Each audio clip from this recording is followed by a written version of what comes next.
So we're in the final week of our Forgotten Art series that we've been looking at. We've been looking for about 7 weeks at ways, not little tricks or things to learn, skills to learn to impress God.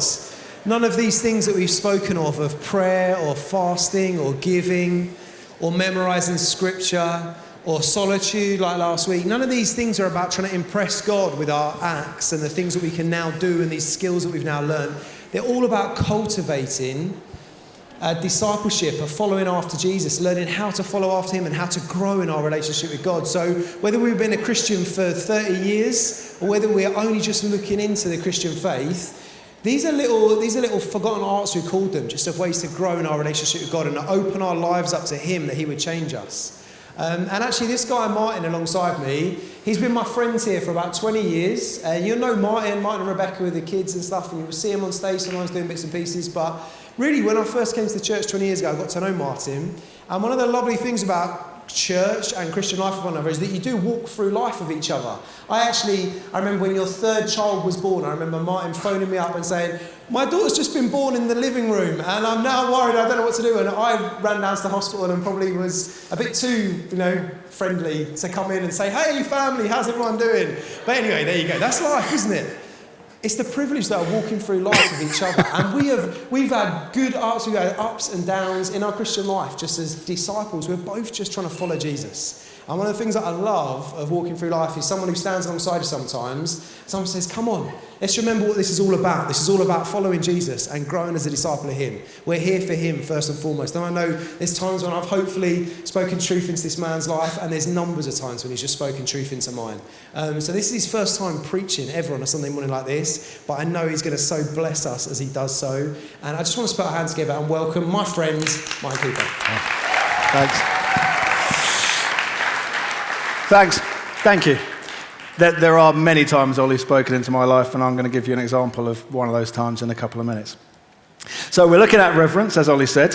I'm going to try and answer 5 questions, ask and answer 5 questions this morning. First question is, what is reverence? Because it'd be handy if we all agree with what we think it is.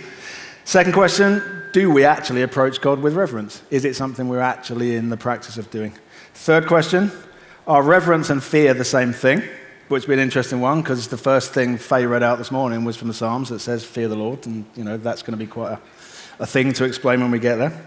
Fourth question, how do we live in reverence and awe? And the final question, why didn't God reject our offering of worship this morning and kill us all? Is a question that which is a serious question, right? We've all just dwelt and then gone back into, again, let's sing Boldly We Approach Your Throne. We've done that. And we're all still here, right? So there's a reason why God didn't actually reject our offering of worship this morning, and it's important that we all understand what that is. So we're going to go there in a minute. So, first question, what is reverence? And how do we know it's a forgotten art? Why is it something kind of maybe we've lost somewhat these days? Well, it's probably the only heading of this whole series that we need to actually explain and make sure it makes sense. We understand what praying is and fasting is and giving is and so on, but reverence is one of those ones where maybe we're going, I think it's this, probably. So we need to kind of define it. And we're probably actually, culturally, we hear the word irreverence more than reverence these days. We've all seen posters for West End shows where it says, hilarious, 5 stars, totally irreverent. And it's a thing to go and watch because it's an irreverent thing, which is entertainment. So coming back to reverence in place of irreverence is something we're going to look at today. So the first thing I thought we'd do, don't panic about these 2 flip charts being here if you did look at those and think, oh no, it's going to be just a workshop. It's not just a workshop. But the first 30 seconds of it is, just to warn you. So if I'm going to put here reverence, and if while this is happening, there is someone that can find a pen that works better than that would be really handy. Ollie's on it. Good. Thank you, Ollie. So, in your pairs, please, could you just spend 30 seconds going, I think reverence means this. And we'll come up with a list of half a dozen words or a couple of words at a time that we all agree, reverence is this. So, go. And actually the first one, just to make it a little bit more thought-provoking, probably the first place everyone is going to go is respect. which is true. It's a deep respect, and that one's there already, which means you've got to go somewhere else on top of that. So 30 seconds, let's figure out what reverence is. Okay, so reverence, in a word or two, Wendy, is honor. I think you've just stolen Rich and Pete's one as well. Honor. So we've got another one. You got another? What's yours? Awe. Or are. Deep respect, honor, awe. Anything else? Deep understanding. Yeah.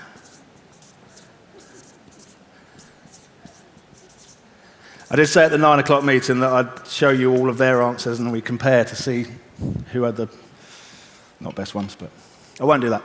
They're all good. Deep understanding. What's next? Mindful.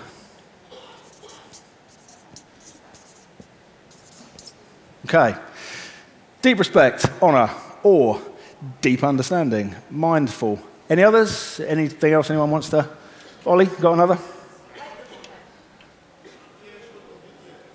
Fearful obedience. Aha.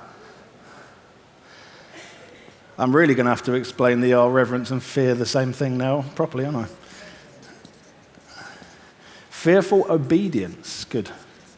Okay, let's leave those there because I'm running out of space anyway. Okay, is everybody kind of happy that, yeah, when we talk about reverence, we mean this? Hopefully that makes sense. So, next question, right? Do we actually approach God with reverence? Do I always approach God with reverence? Well, I want to give you a story quickly. We'll get into some biblical Word of God in a few minutes' time, but just a story to start off. There was an evening where I led worship at a prayer meeting about 10 years ago, and this is kind of one of the things Ollie was referencing earlier about we've kind of spoken into each other's lives a lot over the past 20 years or so. I was leading worship at a prayer meeting here on a Wednesday night about 10 years ago, and at the end of the meeting, I was standing right here where I am now, packing my guitar away, and Ollie came up to me to talk to me after the prayer meeting. And I thought, great, here comes my winsome friend. He's going to say something really nice to me and make me feel good about the way I've led worship. But he walked up to me and he went, can I just mention something? I said, yeah, sure, pack my guitar away. And he said, you didn't worship God at all tonight. I was like, sorry? What do you mean? He's like, you didn't worship God at all. You look like you didn't want to be here. You look like you weren't prepared. You look like you hadn't thought about it. You look like you didn't really care about what you were doing tonight. And he said, we had a good worship time in the prayer meeting. We met with God in the prayer meeting, but you were basically going through the motions. You know what songs work, so you did them. You know how to get from one key musically into the next, so you did that. When someone brings a contribution, you know how to follow it up with a song that works, so you did that. And he said, but the thing is, you're packing your guitar away now and you haven't worshipped God. I was like, okay, that's not winsome, Ollie. But he was right. He was absolutely right. I remember that night really clearly. And it was a day where I'd been tired and busy and had a million things to do. And as I was driving here, I remember driving here thinking, I haven't really got time to do that. I haven't thought about it. I haven't really got time to do this. I've got a head full of stuff. And I picked up my guitar and just kind of played an A chord and went, right, let's do How Great Is Our God. And went into How Great Is Our God. I thought, fine, good, here we go. Did I worship reverently? Did I approach God with any of these things that night? No. No, not at all. I wasn't respectful. I didn't come with honor. I wasn't in awe of God that night. I just wasn't. I'm human, and I wasn't in awe of God that night. Did I have a deep understanding? Nope. Was I mindful? Nope. Fearfully obedient? Nope, not at all. Was it unacceptable to God? Well, no, because I lived to tell the tale. I'm still here now telling you some of the mistakes that I've made. Did it change my approach to worshipping with reverence? Yes, absolutely. And suddenly, my friend, who I trusted, was saying to me, come on, look, you're in a relationship with God. You're a child of God. Actually, you need to come with respect. You need to come with awe. You need to come with a deep understanding of who your Father is. Actually, you need to be fearfully obedient to God. You can't just turn up and just rock up and go, I don't really care, I'm a bit tired tonight and I know how to do this. and be mindful of who God is. And it was, for me, it was a real life-changing moment of where I was called out by one of my close friends.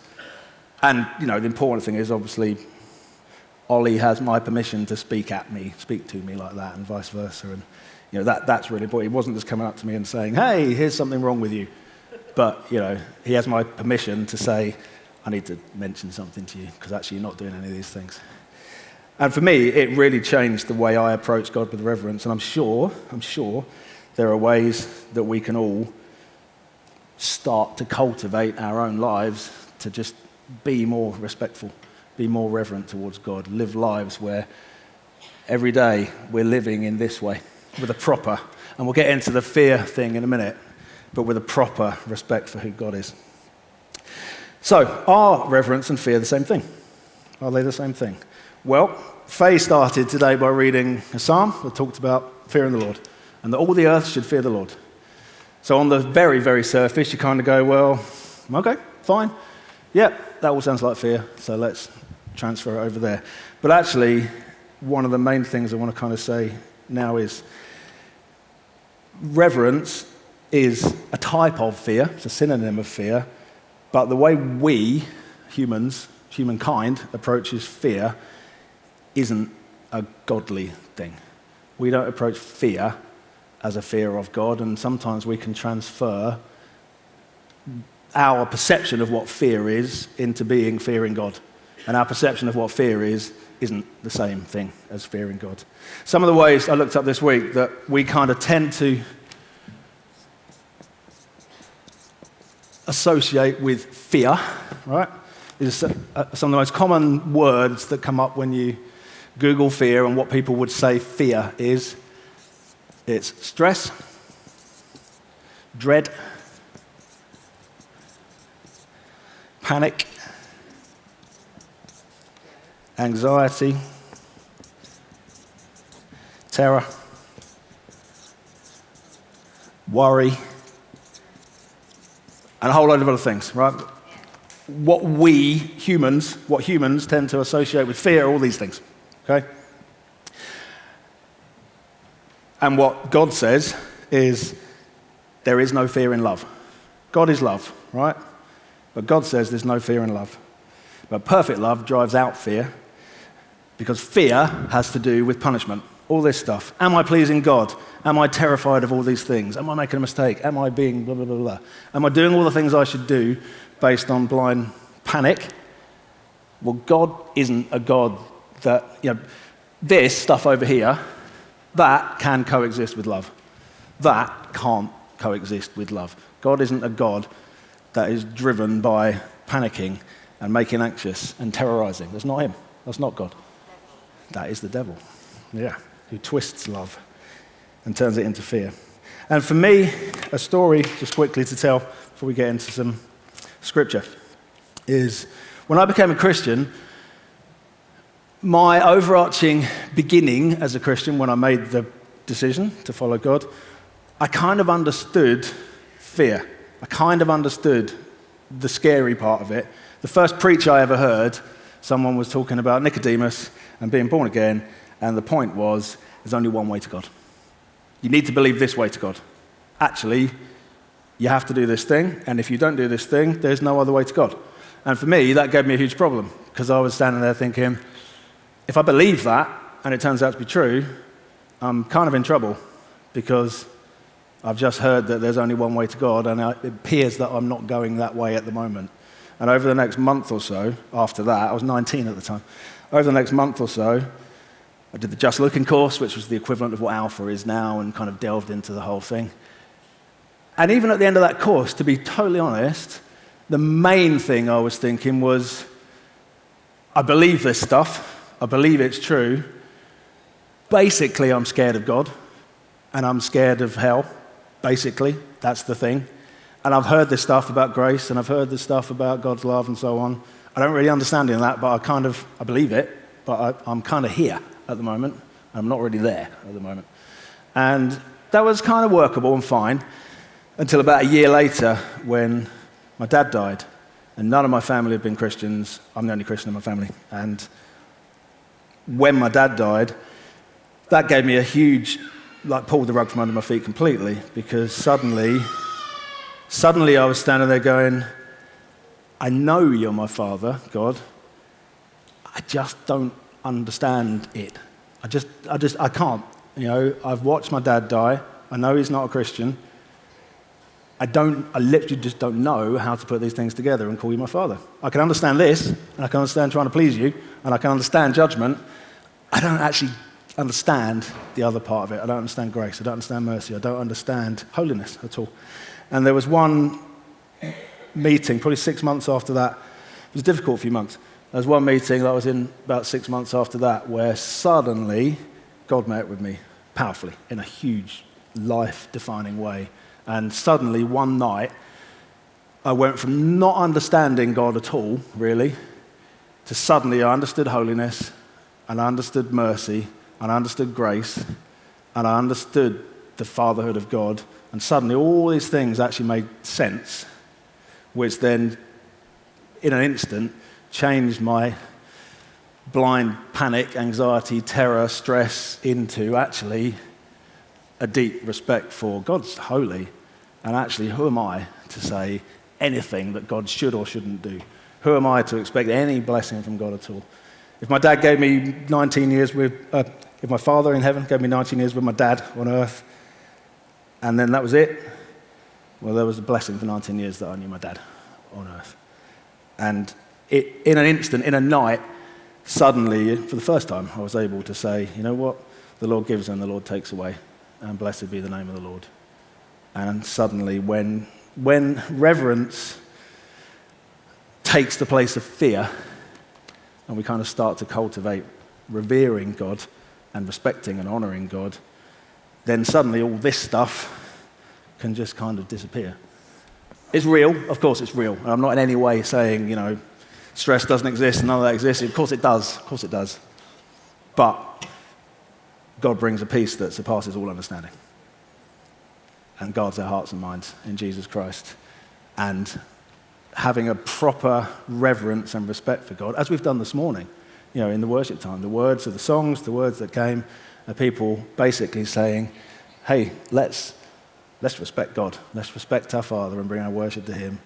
And let's leave all this, because actually there is no fear in love.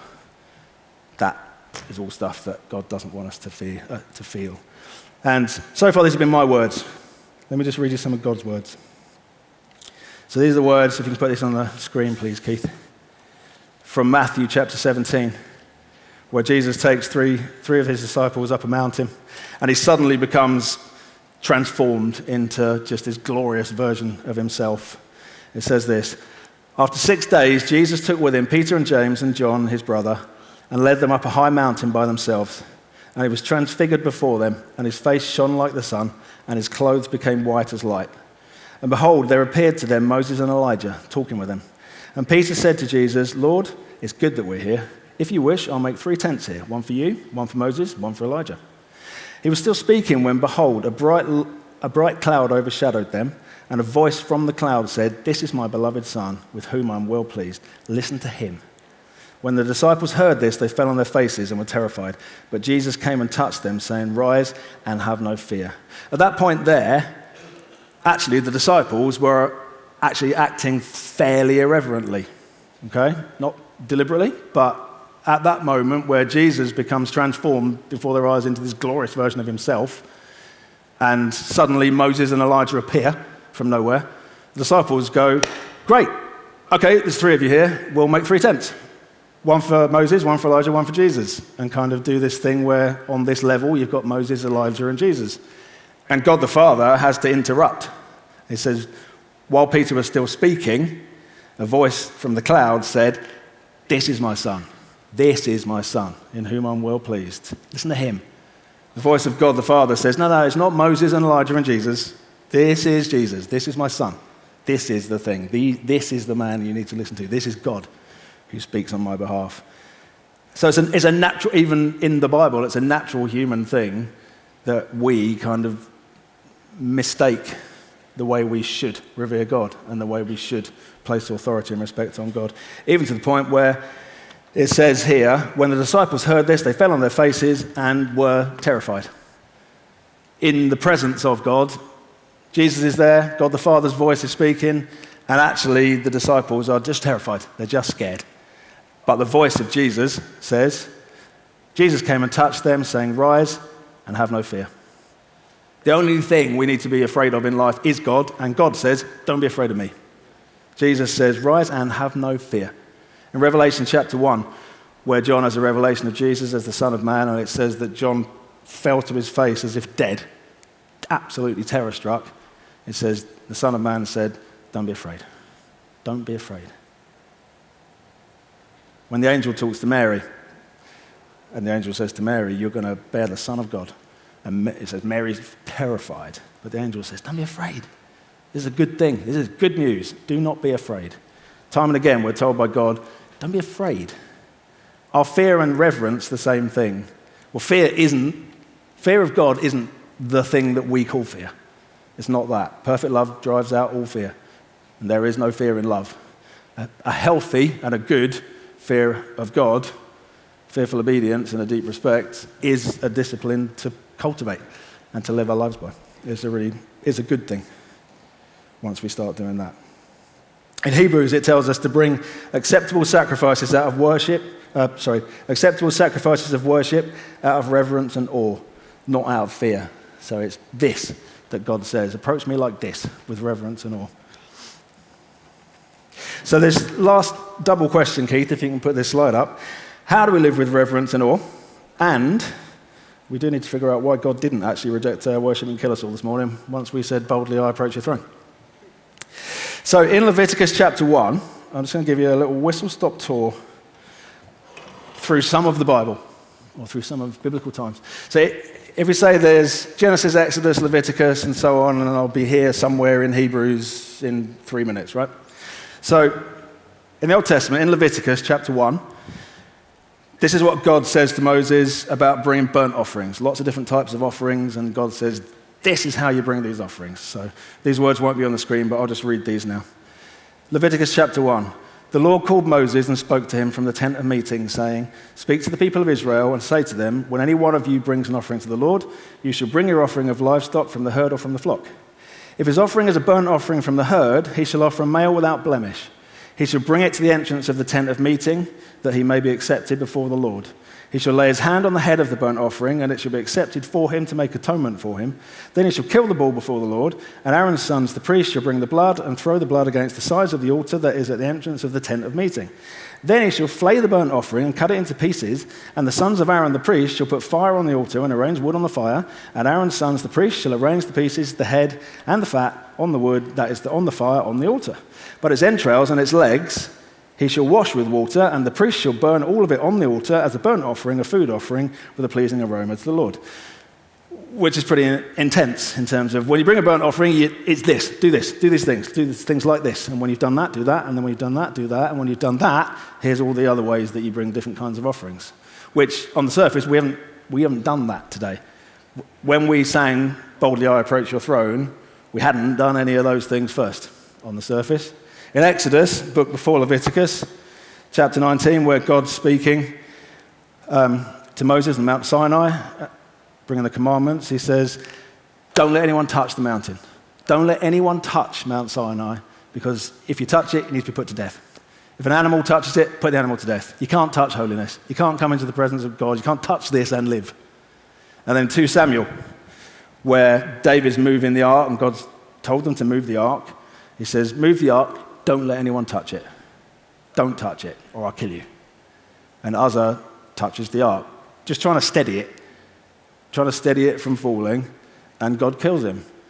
And there's no other way around it. It's like God said, don't touch this or I'll kill you. Uzzah touched the ark, God killed him. It's like, okay, that's fairly frightening stuff. So up to this point, you're kind of going, well, and this is kind of where I was as a newly converted Christian. It's kind of like, well, these things seem to be true, and God seems to be terrifying, basically. Does this all make God ruthless? Is he a ruthless God? Is that the thing? Is God basically ruthless? No, not in any way. God's not ruthless, but he is holy. He's a holy God. And all the way through Exodus and Leviticus and Numbers and on, God wanted a relationship with his people. God has a chosen people that he wants a relationship with. Absolutely loves them. God is love and always will be. But a proper sacrifice has got to be made if you're going to have a relationship with holiness. It's got to be. It's got to be a price paid and a sacrifice made if you're going to have a relationship with a holy God. And in Hebrews, if we come across here now to Hebrews, Keith, if you can put the Hebrews 13 slide up. Thanks. In Hebrews it says, sacrifices that are pleasing to God. So some of the things that we can and do are these. Love your brothers and sisters. Let marriage be held in honor. Stay free from the love of money. Continually offer up a praise to God, that is the fruit of lips that acknowledge his name.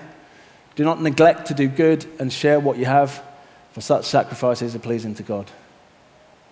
Which is amazing. You know, God himself says, these are sacrifices that I find pleasing. Do these things. What things? Well, get along with each other. That'd be a sacrifice that I accept as a holy God, which is very different on the surface to don't touch the ark or I'll kill you. It's pretty different to, you know what?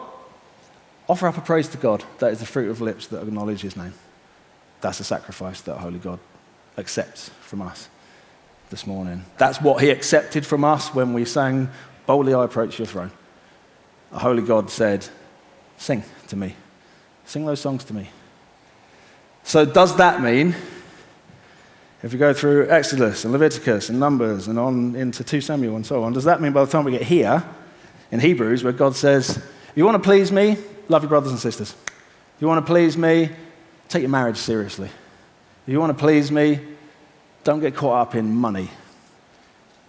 That seems pretty different to where we started. Does that mean that God is softer? Has God softened? Is he less holy now than he was? Is that the thing that's happened and we just happen to live in the good times?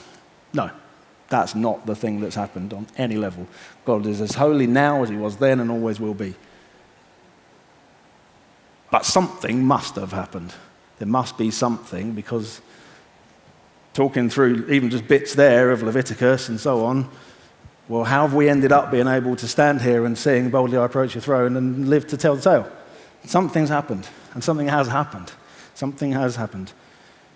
The thing that's happened is Jesus, the Son of God, came to earth to live a perfect life, to die as a perfect sacrifice, as it says in Hebrews, once for all.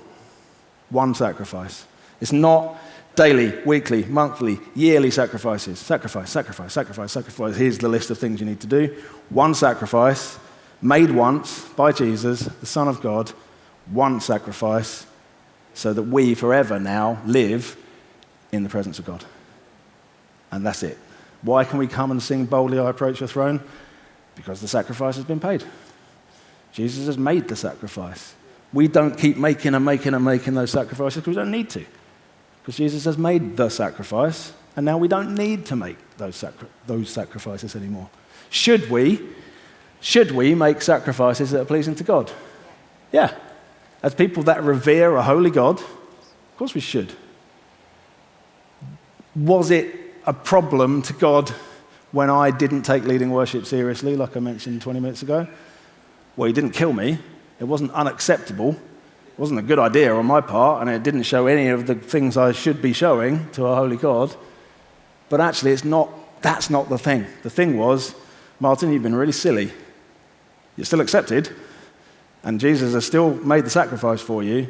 You just need to live your life more seriously. You just need to do things better than you're doing them. So those sacrifices there are just things that they make our lives so much better. A holy God sees them as acceptable sacrifices, having accepted us once and for all into his family. Those things are all things that make our lives easier. My life is so much easier when I get along with my wife. And her life is so much easier, and our kids' lives are easier, and all my friends' lives are easier. And it's an amazing truth that holy God sees that as a sacrifice. That he says, I accept that as a sacrifice. And actually, it blesses me, blesses us. And it's all founded on the grace of God sending his Son to be a perfect sacrifice once for all and done. And forever now we're going to be standing and able to sing, boldly I approach your throne, because we forever can stand and sing, boldly I approach your throne, and we forever will be singing boldly in front of his throne, which is amazing. Just as we come into land, if the band want to come and join me up here, please. I just want to read some verses from Matthew chapter 27. We're going to break bread in a minute. And these verses here, these verses can be life-changing verses for anyone here today, whether you've known God for years or whether you're just beginning a journey. These verses from Matthew chapter 27, where Jesus is about to be crucified, this is the thing that we founded what we believe on. This is the perfect Son of God sacrificed on our behalf once, so that forever we can boldly come before his throne and sing.